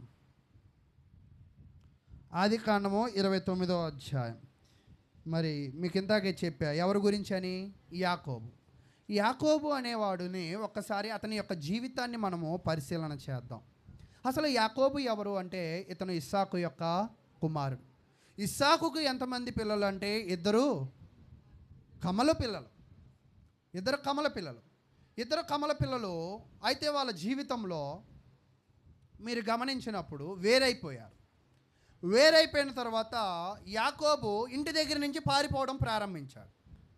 అప్పుడు అతని వయసు ఎంత అనేది పరిశీలన చేసినప్పుడు తప్పిపోయిన కుమారుల్లాగా 15, లేదా అమ్మేసిన యోసేపులాగా 16, లేదా మరి యుద్ధానికి వెళ్ళిన గొల్యాతులాగా 13, అలా కాదు. అప్పుడు యాకోబు వయసు ఎంతో తెలుసా? ఇంట్లో నుంచి పారిపోయినప్పుడు 76 సంవత్సరాలు. ఎంతంట? ఇప్పుడు 76 సంవత్సరాలు అంటే ఇప్పుడు మన భాషలో అతను పిల్లోడు అనుకోవాలా, పెద్దోడు అనుకోవాలా? అయితే ఈ పెద్దోడు పారిపోయాడు. ఎవరికి దూరంగా పారిపోయాడు? తన తల్లిదండ్రులకు దూరంగా పారిపోయాడు. వెళ్ళిపోయి రాంగ్ వేలో పడ్డాడా, రైట్ వేలో పడ్డాడా? ఈరోజు ఇంట్లో నుంచి చాలామంది వెళ్ళిపోతూ ఉంటారు. వెళ్ళిపోయిన తర్వాత రైట్ వేలో ఉంటారా, రాంగ్ వేలో ఉంటారా అనేది పరిశీలన చేయాలి. నాకు తెలిసి 99% కూడా ఇంట్లో నుంచి తల్లిదండ్రులను కాదని వెళ్ళిపోయిన ప్రతి ఒక్క బిడ్డ కూడా ఏ వేలో ఉంటాడంటే రాంగ్ వేలేనో. కాబట్టి ఇప్పుడు యాకోబు రైట్ వేలో ఉంటాడా, రాంగ్ వేలో ఉంటాడా? కన్ఫ్యూజ్ చేసినట్టున్నా మిమ్మల్ని. అయితే చూడండి, అతను తల్లిదండ్రులు విడిచిపెట్టినా కూడా ఎవరి డైరెక్షన్లో పరిగెత్తాడు? తల్లి యొక్క డైరెక్షన్లో పరిగెత్తాడు. అయితే అతను ఎక్కడికి వెళ్ళాడంటే తన మేనమామైన రిబ్కా యొక్క తమ్ముడు లేదా సహోదరుడుగా లాబాను దగ్గరికి వెళ్ళాడు. లాబాను దగ్గరికి వెళ్ళగానే లాబాను ఏం చేశాడంటే తనని నువ్వు నా బంధువే, నేను నీ బంధువునే అని వాటేసుకోవడం జరుగుతుంది. అక్కడ ఏం జరిగింది చూడండి, 15వ వచనం, 29వ అధ్యాయము 15వ వచనం. ఎప్పుడు తెలిసిన కథ అని నిర్లక్ష్యంగా వినకండి, మంచి విషయం చెప్తాను. 29వ అధ్యాయం 15వ వచనం. లాబాను, నీవు నా బంధుడు బంధువుడవైనందున ఊరకయే నాకు కొలువు చేసేదవా? నువ్వు నా దగ్గర ఊరకనే పని చేయొద్దు. ఊరకనే చేసినా నేను నీ దగ్గర చేయించుకోను. నీకేం కావాలో నువ్వు కోరుకో అని చెప్తాడనమాట. అప్పుడు ఇతను ఆల్రెడీ బావి దగ్గర ఒక ఆమెను చూశాడు. ఎవరిని? రాహేల్ని చూశాడు. ఆమె ఎలా కనబడిందంటే కంటికి చాలా అందంగా కనబడింది కాబట్టి నేను నీ దగ్గర ఊరికినే పని చేయను, కానీ నేను పని చేస్తాను, నాకు నీ కుమార్తెనిచ్చి పెళ్లి చేయి అని ఒక ఒప్పందం. వీళ్ళిద్దరి మధ్య ఏం జరిగిందంటే ఒక ఒప్పందం జరిగింది. అప్పుడు చెప్తున్నాడు 15వ వచనంలో, నీకేమి జీతము కావాలనో చెప్పమని యాకోబును అడిగాను. ఇతను ఏమన్నాడంటే చాలా తెలివైనోడు. చాలామంది కూడా తెలివైన వాళ్ళు డబ్బులు తీసుకోరు. ఏం తీసుకుంటారు? వస్తువులు తీసుకుంటారు. ఎందుకంటే డబ్బు కన్నా వస్తువా విలువైనది. కాబట్టి యాకోబు ఇక్కడ తెలివైనోడా తెలివి తక్కువోడా? తెలివైనోడే. కాబట్టి ఏం చేశాడంటే ఇక్కడ 1+1 ఆఫర్ అంటూ ఉంటారు కదా, ఎప్పుడు ఆషాఢం సేల్ లాగా. ఈ ఆషాఢం మాసంలో కూడా ఈ యాకోబు 1+1 ఆఫర్ అన్నమాట. పారిపోయి వచ్చాడు. తినడానికి ఏముండదు, తిండి ఉండదు. కట్టుకోవడానికి ఏముండదు, బట్ట ఉండదు. ఉండడానికి ఏముండదు, ఇల్లు. పని ఎత్తుక్కున్నాడు. ఆ పనిలో పని చేస్తూ ఉండగా ఆ జీతం ఖచ్చితంగా ఉంటే తినడానికి ఖర్చు పెట్టాలి. తినడానికి ఫ్రీ. తను తరువాత భావితరం అంటే తన భవిష్యత్తులో తన కుటుంబాన్ని ఏర్పరచుకోవడానికి ఒక స్త్రీ అంటే ముందు ఆలోచన అంటారు కదా. తను ఎంత తెలివిగా ప్లాన్ వేశాడంటే పని చేస్తా జీతం వద్దు. లాభాన్ని ఏమై ఉంటాడు? అబ్బా దొరికేళ్లే నాకు మంచి పనోడు అనుకుంటాడు. తర్వాత ఈయనేం చేశాడు? నాకు డబ్బు వద్దు కానీ నీ కుమార్తె కావాలా. అసలు లాభానికి ఎంతమంది పిల్లలు? 2. అసలు ఆస్తి అంతా ఎవరికి అవుతుంది అప్పుడు? అంతేనా? అందుకే చాలామంది ఆడపిల్లలు ఉన్న వాళ్ళనే చేసుకుంటారు, మగవాళ్ళు ఉన్న ఎక్కువ చేసుకోరు. ఎందుకని? వాళ్ళ తల్లిదండ్రులు చచ్చిపోయిన తర్వాత ఆస్తి ఎవరిది అవుతుంది? అల్లుళ్ళది అవుతుంది. అంతేనా? కాబట్టి ప్రియులారా 16వ అధ్యాయంలో మీరు గమనించినప్పుడు లాభానికి ఎంతమంది పిల్లలు అంటే 2 ఆడపిల్లలు ఉన్నారు. 2 ఆడపిల్లల్లో ఆయన ఏం చేశాడంటే యాకోబు ఒక ఆమెను ఇష్టపడ్డాడు. ఆయన ఆమెను ప్రేమించాడు. ఆమె ఈయనను ప్రేమించింది. ప్రేమించడానికి ఒక వ్యక్తి దొరికింది. పని ఇవ్వడానికి ఒక యజమాని దొరికాడు. పని చేయడానికి పని దొరికింది. ఎంత అదృష్టవంతుడండి. ఇతని పరిస్థితి చూస్తే ఒక పెయ్యలా కనపడట్లా. ఇందాక ఒక పెయ్యికి ఏమేమి ఉన్నాయి? ధాన్యం ఉంది, తిరగడానికి పని ఉంది, ఎటు పోకుండా ఒక రౌండ్గా తాడు కట్టి ఉంది. ఇప్పుడు ఆ పెయ్యి ఎవరు? యాకోబు అనుకోవచ్చు. ఇతను ఏం చేశాడంటే చాలా నమ్మకంగా పని చేశాడు. ఎవరి దగ్గర పని చేశాడు? లాబాను దగ్గర. మీరు ఎంతకాలం పని చేశాడంటే చూడండి 31వ అధ్యాయం, ఆదికాండము 31వ అధ్యాయం. ఈయన ఎలా పని చేశాడు? పనికి జాయిన్ అయ్యాడు కదా. పనికి జాయిన్ అయినప్పుడు ఒప్పందం ఏంటి? నేను 7 ఏళ్ళు పని చేస్తా, నువ్వేం చేయాలి? నీ ఒక అందమైన కుమార్తె నాకు ఇచ్చి పెళ్లి చేయాలి అని చెప్పాడు. అదే ఇతను పని చేసినప్పుడు ఎలా పని చేశాడంటే మరి 31వ అధ్యాయం 40వ వచనం నుంచి చదువుతా. పగటి ఎండకును రాత్రి మంచుకును నేను క్షీణించిపోతుని. పని చేసినప్పుడు ఈయన ఏం చేశాడంట? పగటి ఎండకు క్షీణించాడంట, రాత్రి మంచుకి కూడా క్షీణించాడంట. నిద్ర నా కన్నులకు దూరమాయెను. ఇతను ఎంతలా కష్టపడ్డాడంటే లాబాను దగ్గర పగటికి పగలు ఎండ, రాత్రికి మంచు, ఈ 2 వల్ల శరీరం అలసిపోయి నిద్ర లేని పరిస్థితుల్లో లాబాను దగ్గర పనిచేశాడు. ఎవరి కోసం పనిచేశాడు? తను ప్రేమించినది, తను ఆశించింది దక్కించుకోవడానికి. అంతేనా? అంటే ఈరోజు మనము ప్రేమించింది కానీ లేదా మనం ఆశించింది కానీ దక్కించుకోవాలంటే మనము కష్టపడాలా, కష్టపడకూడదా? నా ప్రశ్న మీకు అర్థమైందా? మరలా అడుగుతా. మీరు ఏంటో తెలుసో తెలియకో కష్టపడాలని చెప్పారు, మరలా అడుగుతా. అందరూ ఆలోచించేసి చెప్పండి. మనం ఇష్టమైన దానిని పొందాలి అంటే కష్టపడాలా, తేలిగ్గా దొరకాలా? అదేం కాదు, మీకు ఒక 500 ఇచ్చి ప్రార్థన చేయమంటే మీరు మా కోసం ప్రార్థన చేస్తారు, మాకు దొరికిద్ది అలా అనుకున్న వాళ్ళు లేరా అని ఇద్దరే అన్నారు. అందరూ అనలా. అంటే ప్రార్థన చేస్తే లభిస్తుందా యాకోబుకి? కష్టపడితే లభించిందా? ఈరోజు క్రైస్తవుడుగా నేను ఒక ప్రశ్న అడుగుతున్నాను. నువ్వు ఆరాధనకు రాకుండా, బైబిల్ తరగతులకు రాకుండా, స్త్రీల కూడికలకు రాకుండా, కృతజ్ఞత కూడికలు రాకుండా ఏదో రావాలి కాబట్టి, ఏదో చెయ్యాలి కాబట్టి, ఏదో తాత్కాలికమైన దాసుడుగా, ఏదో నీకు నచ్చినప్పుడు ఆరాధనలో కూర్చుని నీకు కావాల్సినంత లిస్ట్ అంతా దేవుడి దగ్గర పెట్టి కోరుకుంటే దేవుడు ఇస్తాడా? ఎవడన్న వాళ్ళందరూ చేతులు ఎత్తండి. ఎలాగో వచ్చు ఏమనట్లా, మీరు చేతులేని ఎత్తండి. ఏంటి చేతులు కూడా ఎత్తట్లా మీరు? ఇవ్వడా? కష్టపడితేనే ఇస్తారా? అంటే ఈరోజు మనం సంఘంలో ఎంత కష్టపడుతున్నాం? అతని కష్టం ఎలా ఉందో తెలుసా? నాతో పాటు మీరు చదవండి. 40 వచనం. పగటి ఎండకును రాత్రి మంచుకును నేను క్షీణించిపోతుని, నిద్ర నా కన్నులకు దూరమాయెను. దేవుని కోసం, అంటే అతను తన పని కోసం, రాహేలు కోసం కష్టపడితే అతనికి నిద్ర కూడా లేదంట. ఈరోజు దేవుని కోసం నువ్వు ఏ రోజైనా నిద్ర మానుకుని పని చేసావా? పోనే నిద్ర లేనంత పని మనం చేయంలే, కానీ నిద్ర మానుకుని ఒక్కరోజైనా పని చేసామా? ఒకవేళ దేవుని కోసం నువ్వు ఎన్ని రోజులు పని చేసావంటే నువ్వు చేత్తో లెక్కేయచ్చు కదా. ఒకవేళ బాగా పనిచేసే 2-3 కుటుంబాలు నవంబర్ 8 చేస్తారు.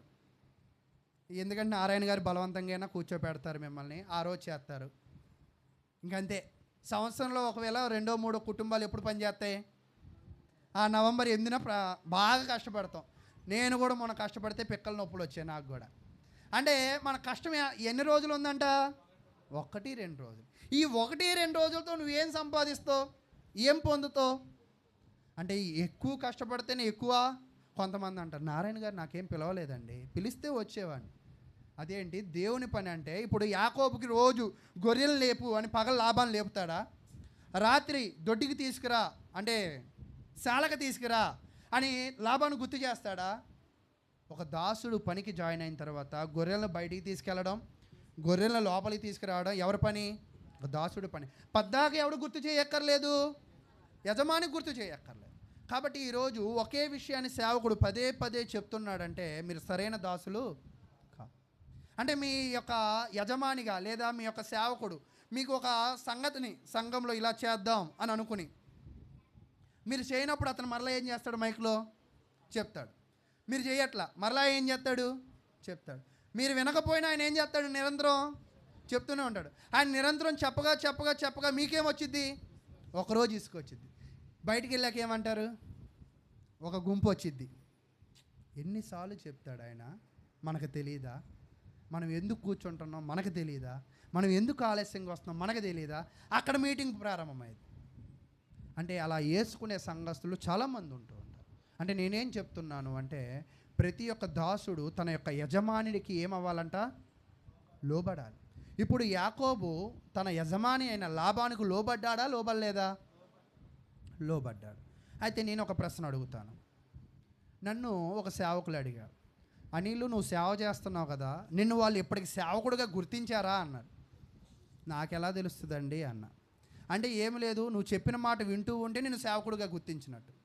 వినడం లేదంటే వాళ్ళు ఇంకా నిన్ను గుర్తించలా అని చెప్పాడు. సరే అందరి గురించి వదిలేసి నారాయణ గారు గుర్తించారా ముందు నిన్ను అన్నాడు. అదేంటండి అన్న.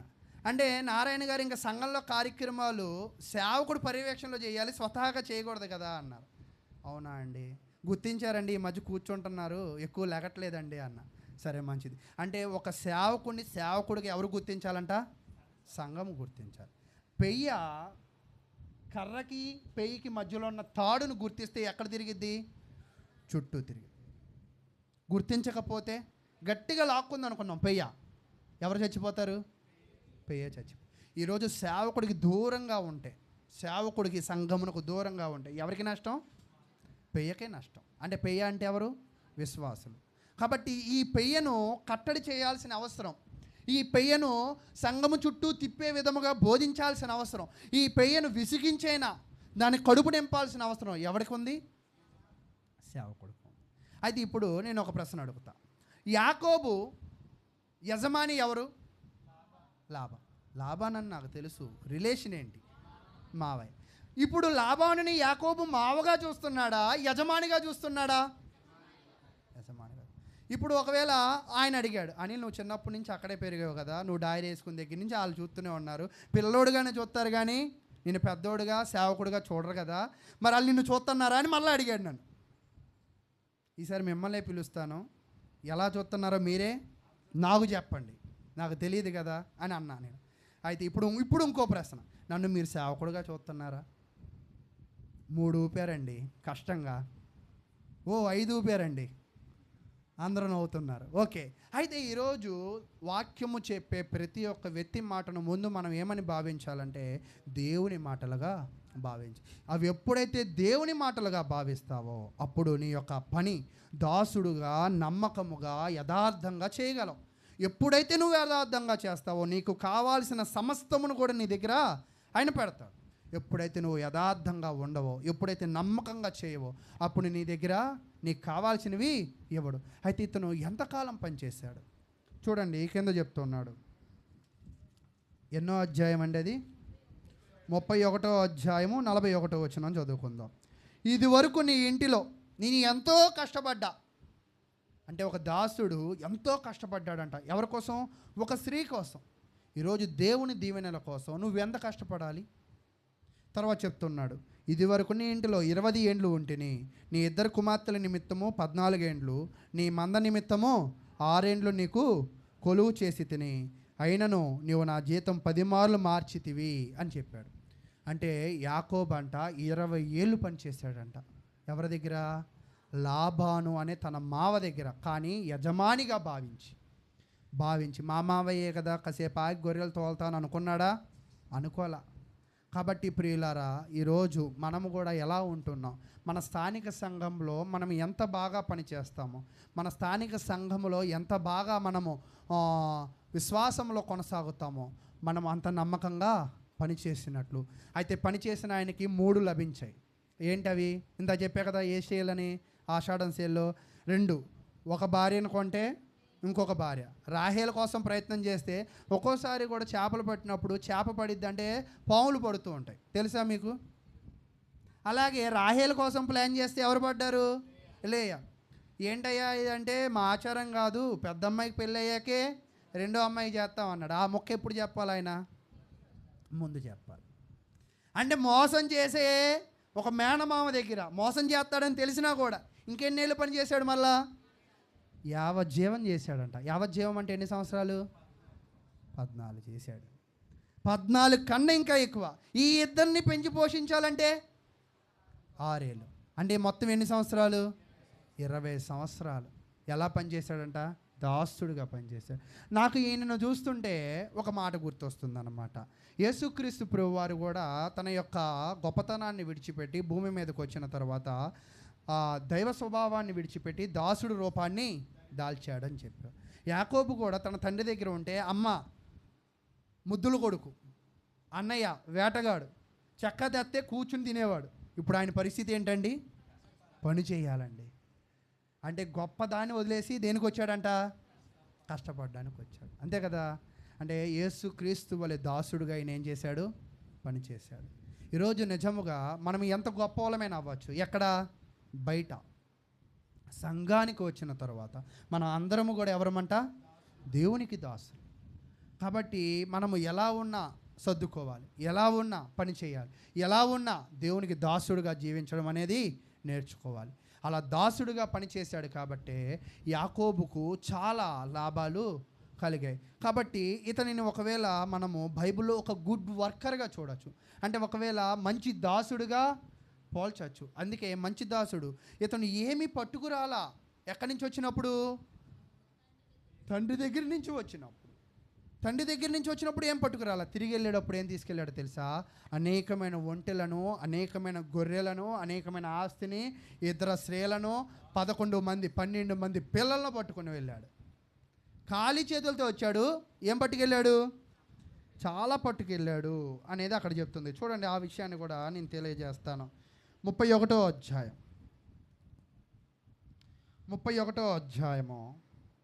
18వ వచనం. కానాను దేశమునకు తన తండ్రి అయిన ఇస్సాకునొద్దకు బయలువెళ్ళుటకు తన పశువులన్నిటినీ, తన సంపాదించిన సంపద యావత్తును, పర్ధనరాములో తాను సంపాదించిన ఆస్తి యావత్తును తీసుకుని పోయెను. లాబాను తన గొర్రె బొచ్చు కత్తిరించుటకు వెళ్ళి ఉండగా, అంటే ఇతను ఏమేం పట్టుకెళ్ళాడంటే తన ఆస్తి అంతా కూడా మరి అక్కడ ఉన్న జంతువుల మీద ఎక్కించి, ఒంటెల మీద ఎక్కించి, అంటే ఖాళీ చేతులతో వచ్చి తీసుకెళ్ళేటప్పుడేమో ఒంటెల మీద మోయించుకుంటూ తీసుకువెళ్ళాడు అన్నమాట. ఈరోజు నేను కూడా ఏం చెప్తున్నానంటే యాకోబులాగా ఉండాలి. యాకోబులా ఎలా ఉండాలంటే, నువ్వు ఒట్టి చేతులతోనే వచ్చావు. క్రైస్తవ్యంలోకి వచ్చినప్పుడు నువ్వు ఒట్టి చేతులతోనే వచ్చావు. ఈ వచ్చిన తర్వాత నువ్వు ఏదైనా సంపాదించాలంటే, అంటే ఇక్కడ సంపాదన అంటే ఏంటంటే, నాకు ఇంతకుముందు ఒక చెవుదిద్దే ఉండేదండి, ఇప్పుడు రెండు జతల చెవుదిద్దులు ఉన్నాయి, దేవుని మహాకృపను బట్టి వచ్చిందండి అంటారేమో. అది కాదు సంపాదన అంటే. సంపాదన అంటే ఇక్కడ ఆత్మ సంబంధమే. ఇంతకుముందు నేను బైబిల్ చదివేవాడిని కాదు, ఇప్పుడు బాగా చదువు. ఇంతకుముందు నేను ప్రార్థన చేసేవాడిని కాదు, ఇప్పుడు నేను బాగా ప్రార్థన చేస్తున్నా. ఇంతకుముందు నా కుటుంబం వచ్చేది కాదు, ఇప్పుడు నా కుటుంబం వస్తుంది అని చెప్పాడు. అలాగా సంపాదించుకోవాలి. అయితే నాకు ఈ విషయాన్ని చదివితే ఒక విషయం అర్థమైందన్నమాట. 20 ఏళ్ళు పనిచేశాడు, 76కి తండ్రి దగ్గర నుంచి పారిపోయాడు. వాళ్ళ మామయ్య దగ్గరికి రావడానికి సంవత్సరం పట్టింది. అంటే అక్కడికి వచ్చినప్పుడు ఆయన వయసు ఎంత? 77. ఎన్నేళ్ళు పనిచేశాడు? 20 ఏళ్ళు. ఇప్పుడు ఎంత వయసు? 97 లేదా ఇంచుమించు 98. ఇవన్నీ కూడా 98 ఏళ్ళు. ఇప్పుడు ఈయన ఏ వయసుకు వచ్చాడని? వృద్ధాప్యానికి వచ్చాడు. వృద్ధాప్యానికి వచ్చిన తర్వాత ఆయన ఏం చేశాడంట? చాలా సంపాదించి పెట్టుకున్నాడు. ఈరోజు మీరు కూడా మీరు సంపాదించుకోవాలంటే మీరు చేసే వ్యాపారాల్లో, మీరు చేసే పనుల్లో మీరు ఎంతకాలం కష్టపడ్డా కూడా తినడానికి ఉండిద్ది, ఉండడానికి ఉండిద్ది, రేపు చూస్తే ఏమీ కూడా కనపడదు.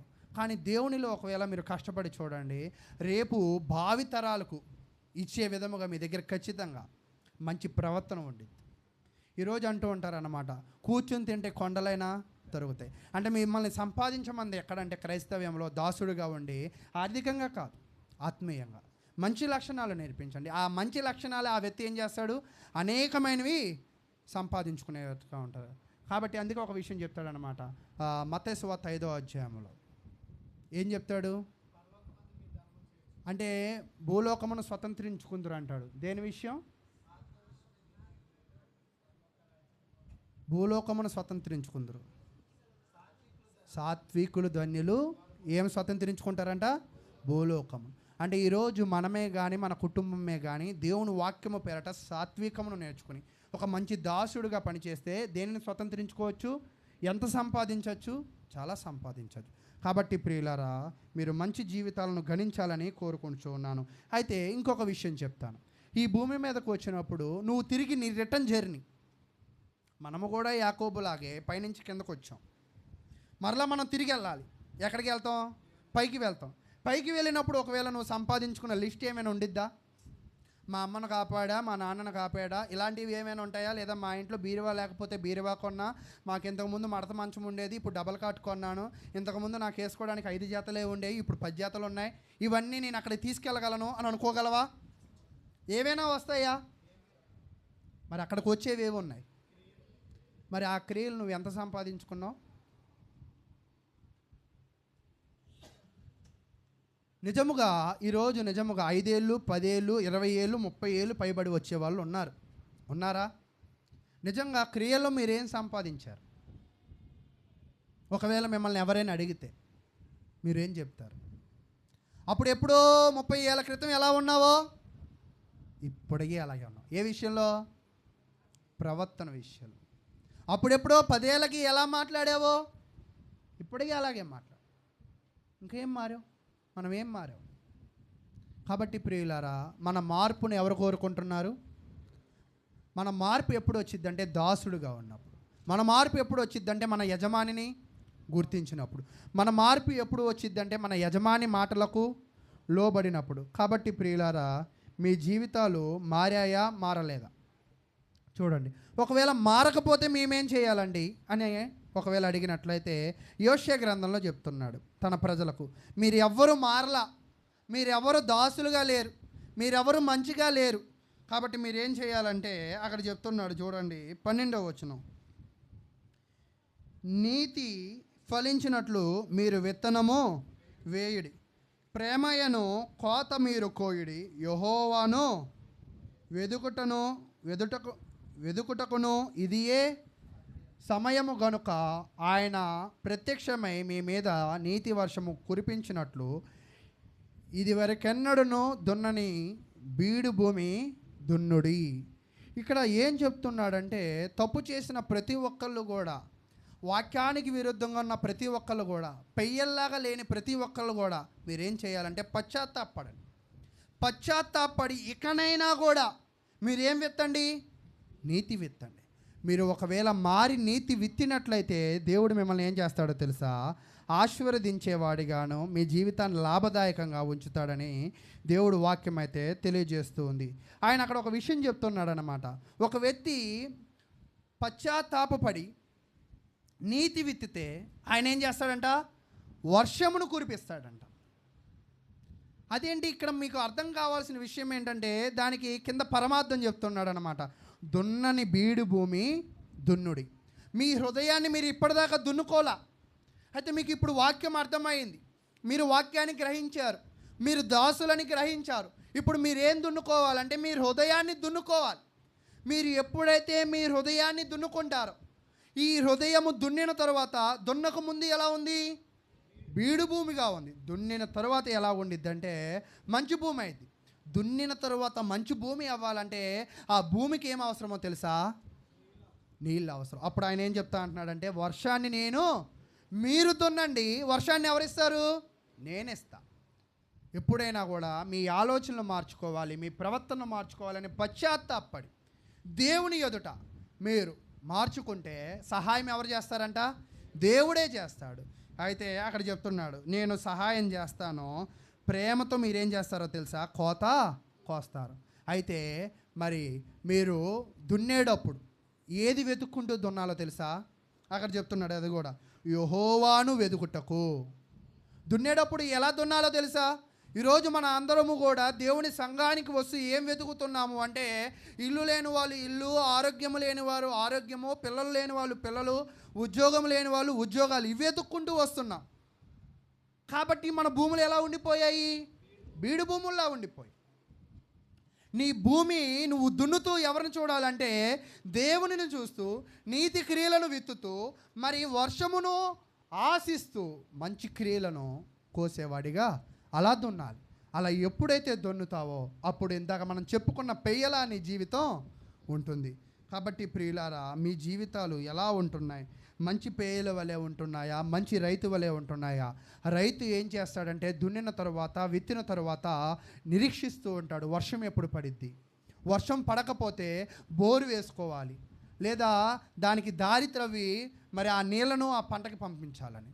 కాబట్టి మీరు ఏమి కూడా దున్నిన తర్వాత ఆందోళన పడక్కర్లా. మీరు దేవుడిని చూడండి, వర్షము ఆయనే, అంటే సహాయం ఆయనే చేసేవాడిగా ఉంటాడని తెలియజేస్తూ ఉన్నారు. కాబట్టి మీరు ఇంకా గమనించినప్పుడు అక్కడ ఇప్పటిదాకా మీరు ఎవరిని చూశారు అంటే విగ్రహాలను చూశారు. మీరు ఇప్పటిదాకా ఎవరిని చూశారంటే బేతేలులో లేరు, బెతవేనులో ఉన్నారు. ఇప్పటిదాకా మీరు ఏం చేశారంటే బలిపీఠాలు కట్టారు, నాకు అర్పణలు అర్పించలేదు. కాబట్టి ఇక్కడి నుంచైనా మీరు మారండి. మీరు మారితే మీ జీవితాలు ఖచ్చితంగా ఏమవుతాయంట? బాగుంటాయి అని చెప్తూ ఉన్నాడు. చెప్తూ మరి ఇప్పటిదాకా మీరు ఎలా జీవించారంటే 13వ వచనం చెప్తున్నాడు చూడండి. నీ ప్రవర్తన ఆధారము చేసుకుని నీవు బలాఢ్యులను నమ్ముకొని నీ చెడుతనపు పంటకై దున్నితివి గనుక మీరు పాపమును కోత కోసి ఉన్నారు. అంటే ఇప్పటిదాకా నువ్వు ఎలాగున్నావంటే నీ యొక్క జ్ఞానము మీద, నీ యొక్క బుద్ధి మీద నువ్వు ఆధారపడ్డావు. నువ్వు బుద్ధి మీద, నీ జ్ఞానం మీద ఎప్పుడు ఆధారపడ్డావు? నువ్వేం చేసినట్టు? పాపం చేసినట్టు. ఎప్పుడు కూడా నరుడు దేని మీద ఆధారపడాలంటే దేవుని మీద ఆధారపడాలి, దేవుని వాక్యం మీద ఆధారపడాలి. ఈరోజు చూడండి, ఒకవేళ ఒకవేళ ఎవరికో పడలేదు అనుకుందాం, తరుణ్కి నాకు ఏదో గొడవైంది అనుకుందాం. ఇంకా నేనేమనుకుంటానంటే బాహ్యమైన వ్యక్తి అయితే అతనికి నాకు గొడవైంది, అతను మంచోడు కాదు కదా, నేను ఇంకా మాట్లాడకూడదు అని కరుడు కట్టిన తీవ్రవాదిలాగా నా హృదయాన్ని ఏం చేశా? కఠినపరుచుకున్నా. దేవుడు ఏం చేయమంటున్నాడు? కఠినంగా ఉన్నదానిని దున్నమంటున్నాడు. కానీ క్రైస్తవులు ఏం చేస్తున్నారు తెలుసా? కఠినపరుచుకుంటున్నారు. అంటే బీడు భూములకి ఎవరు చేసుకుంటున్నారు? మనమే చేసుకుంటున్నాం. కానీ మనం ఎలా ఉండాలంటే ఆత్మ సంబంధమైన వ్యక్తులం కాబట్టి, అతను తెలిసి చేశాడో తెలియక చేశాడు, అతని జీవితం అతనిది. కానీ అతనితో ఉన్నప్పుడల్లా మనం ఎలా ఉండాలా? అతనికి మేలుకరంగా, అతన్ని ప్రేమ చూపే వ్యక్తిగా ఉండాలి. ఈరోజు ప్రియులారా, సంఘ సభ్యుల మధ్యలో కూడా ఖచ్చితంగా ఏమొస్తాయంటే ఇబ్బందులు వస్తాయి. ఇబ్బందులు రావని నేను చెప్పను. ఇబ్బందులు వచ్చినంత మాత్రాన నువ్వు ఇది, నీ క్యారెక్టర్ ఇది, నువ్వు అలాంటి వాడివి, నువ్వు ఇలాంటి దానివి అని మనము వాళ్ళని జడ్జి చేయకూడదు. వాళ్ళతో మరలా ఏం చేయాలంట అంటే దున్నాలి వాళ్ళని, వాక్య సంబంధంగా దున్ని మన నీతిని మనం ఏం చేయాలి? విత్తాలి. అప్పుడు ఏం కోస్తావు తెలుసా? ప్రేమతో పంట కోస్తావంట. ప్రేమ. నువ్వు నీతి విత్తు, ఏమొచ్చింది? ప్రేమ వచ్చింది. అప్పుడు ఇదంతా ఎందుకు చేయాలంటే యెహోవా కొరకు చేయాలి. కాబట్టి నాకు తెలిసి కూడా సంఘ సభ్యుల్లో కూడా కొన్ని ఇబ్బందులు ఉంటాయి, ఉండవని నేను చెప్పను. కాబట్టి ప్రియులారా, ఒకవేళ మన మధ్యలో ఉన్న అంటే సంఘస్థులే కాదు, బంధుమిత్రులే కాదు, మనం ఎవరితో కూడా ఏముండకూడదు, శత్రుత్వం ఉండకూడదు. అందరితో కూడా మనము కలిసిమెలిసి దేవునిని ఎదుగుతూ వాక్యానుసారంగా దేవుని వాక్యాన్ని ఆధారం చేసుకుని జీవించేవారిగా ఉండాలని దేవుడు వాక్యం ద్వారా తెలియజేస్తూ ఉన్నా. అయితే ఒక్క విషయం తెలియజేసి ఇంకా నేను ఈ వాక్యాన్ని ముగిస్తాను. చూడండి, గలతీయులు రాసిన పత్రిక 4వ అధ్యాయం. గలతీయులు రాసిన పత్రిక 4వ అధ్యాయం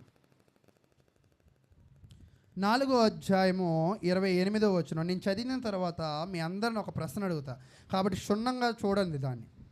సహోదరులారా, మనమును ఇస్సాకు వలె వాగ్దానమును బట్టి పుట్టిన కుమారులమై ఉన్నాము. గలతీయులు రాసిన పత్రిక 4వ అధ్యాయం 171వ పేజీలో. అప్పుడు శరీరమును బట్టి పుట్టినవాడు ఆత్మను బట్టి పుట్టిన వానిని ఎలాగ హింస పెట్టునో ఎప్పుడునో అలాగే జరుగుచూ ఉన్నది. అయితే చదివింది మీ అందరికి వినపడిందా? ఇప్పుడు నా ప్రశ్న ఏమిటి అంటే, ఇక్కడ ఎవరి గురించి మాట్లాడుతున్నారు? ఇస్సాకు, ఇస్మాయేల్. ఇప్పుడు క్రైస్తవులు ఇస్సాకు లాంటి వాళ్ళ, ఇస్మాయేల్ లాంటి వాళ్ళ? ఎందుకని? క్రైస్తవులందరూ కూడా ఏమంట? వాగ్దాన పుత్రులు. కాబట్టి ప్రియులారా, మన అందరినీ కూడా శరీర సంబంధమైన వ్యక్తులు హింస పెట్టాలన్నా కూడా వాళ్ళ వల్ల ఇస్మాయేలు ఇస్సాకు పుట్టిన తరువాత హింస పెట్టాలనుకున్నాడు, బాధించాలనుకున్నాడు, అవమానించాలనుకున్నాడు. ఎప్పుడైతే అలాంటి దురాలోచన ఉందో శారా ఏం చేసింది? ఆయన్ని విసిరిగొట్టింది. కాబట్టి వాళ్ళు ఎక్కడికి వెళ్ళారో తెలుసా? బేర్షెబాలో ఉండాల్సిన వాళ్ళు బేర్షెబా అరణ్యంలోకి వెళ్ళిపోయారు. చక్కగా నలుగురిలో ఉండాల్సిన వాళ్ళు ఎక్కడికి వెళ్ళిపోయారంట? అరణ్యంలోకి వెళ్ళిపోయారు. ఈరోజు అలాగే దైవ సంబంధంగా మీరు జీవించండి. ఎందుకో తెలుసా? మీరు వాగ్దాన పుత్రులు. మిమ్మల్ని ఇబ్బంది పెట్టాలని చెడు ఉద్దేశాలతో ఎవరైనా మాట్లాడినా, ఎవరైనా నడుచుకున్నా, ఎవరైనా ప్రవర్తించినా మిమ్మల్ని ఎవ్వరు ఏమీ చేయలేరు. ఎందుకో తెలుసా? మీరు వాగ్దాన పుత్రులు. కాబట్టి ఒకవేళ మీరు వాగ్దాన పుత్రులు అయితే మిమ్మల్ని ఎవరేం చేయలేరు. మీరు వాగ్దాన పుత్రులు కాకపోతే, కపట వాగ్దాన పుత్రులు అయితే మీరు కూడా ఏమవుతారో తెలుసా?